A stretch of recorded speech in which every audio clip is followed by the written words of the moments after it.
Bem-vindos! Hoje vamos mergulhar fundo nas mudanças fiscais aqui no Brasil, desde o início de 2023, né? Isso é um tema quente, ainda mais com notícias recentes, tipo o congelamento no orçamento, mais de 31 bilhões, e o aumento do IOF. Exato. E a escala, assim, impressiona. As fontes que a gente analisou apontam pelo menos 24 anúncios de impostos novos ou maiores nesse período. 24? Dá quase um por mês, né? É muita coisa. Muita coisa. E olha, alguns foram revertidos, outros ainda estão andando, mas a maioria já está valendo, já está impactando. E é aí que a gente entra. O nosso objetivo aqui é entender não só o que mudou, mas tentar ver o porquê, né? Qual a relevância disso tudo? Certo? Claramente, tem uma busca do governo por mais receita. As fontes trazem visões assim interessantes. O João Eloy Lonenick, do IBPT, fala de uma intenção de simplificar, de buscar mais justiça fiscal. Uhum. Mas ele critica que, na prática, a carga sobre o consumo continua muito alta.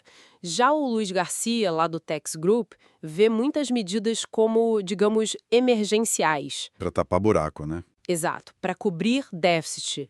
E ele levanta um ponto crucial: o risco para a segurança jurídica, para a previsibilidade, que é essencial para quem quer investir. Ok, vamos analisar então. Começando pelo início do governo.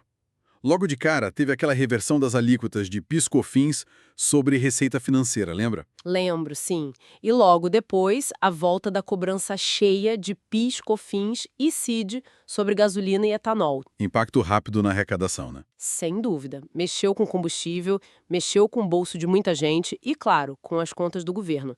Foi para recompor receita mesmo. Outro assunto que deu o que falar: as apostas esportivas, as bets. As Betsy, muita discussão. Foi e voltou no Congresso. No fim, as alíquotas ficaram 12% para as empresas sobre a receita e 15% de imposto de renda sobre o prêmio do apostador. Isso.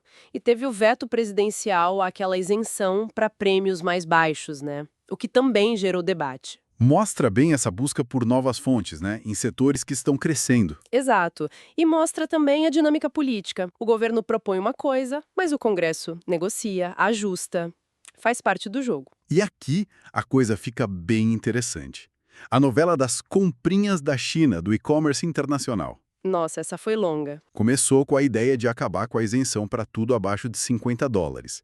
Lembra a polêmica? Lembro bem. A reação foi muito forte, aí o governo recuou. Veio remessa conforme, mantiveram a isenção do imposto federal para quem aderisse, mas começou a cobrar o ICMS estadual na hora da compra. Isso, mas não parou aí, né? Não mesmo. Depois criaram um imposto federal novo, 20% sobre essas mesmas compras abaixo de $50. Isso a partir de agosto de 2024, segundo a fonte.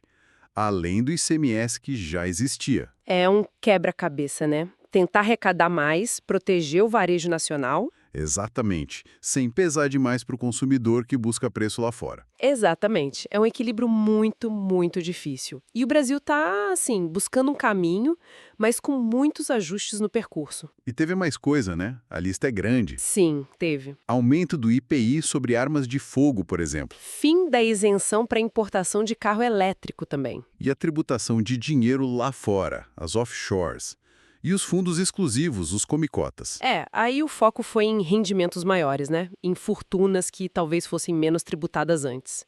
Buscando uma certa progressividade, talvez. E claro, não dá para esquecer a reforma tributária em si, o novo IVA. O IVA dual, né? Com estimativas de alíquota chegando perto de 28%. Pois é, coloca o Brasil entre as maiores do mundo nesse tipo de imposto. E junto veio o imposto seletivo, o chamado imposto do pecado. Para bebidas açucaradas, cigarros, essas coisas. Isso, produtos que fazem mal para a saúde ou para o ambiente. E mais recente, aquele aumento do IOF que depois teve um recuo parcial. Sem falar no alinhamento internacional. Imposto mínimo de 15% para multinacionais. Sim, seguindo a OCDE. E medidas de proteção como o aumento do imposto sobre aço importado. Para proteger a indústria daqui. Então, as motivações são várias, né? Cobrir rombo fiscal é a principal, claro, mas tem essa busca por alinhar com o mundo, proteger setores, tentar taxar mais quem tem mais. Mas a preocupação volta sempre para aquele ponto. Exato. A segurança jurídica, a estabilidade das regras. Como Luiz Garcia apontou, tanta mudança rápida pode gerar incerteza.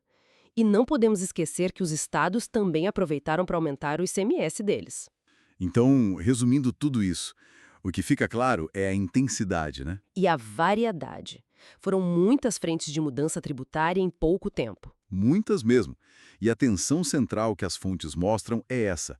De um lado, a pressão do governo por arrecadação, uma necessidade real de fechar as contas. E do outro, Do outro, as preocupações com o peso disso tudo. O peso no bolso das pessoas, nas contas das empresas, a complexidade que não diminui, a instabilidade das regras. e o impacto na economia, nos investimentos futuros. Justamente. É essa a corda bamba. Fica então uma reflexão final, né? Algo para a gente pensar baseado em tudo isso que a gente viu. Com esse ritmo todo de ajuste fiscal, essa discussão sem fim sobre imposto, qual será o efeito disso a longo prazo? Como isso muda o jeito do consumidor gastar e principalmente como as empresas vão planejar o futuro aqui no Brasil?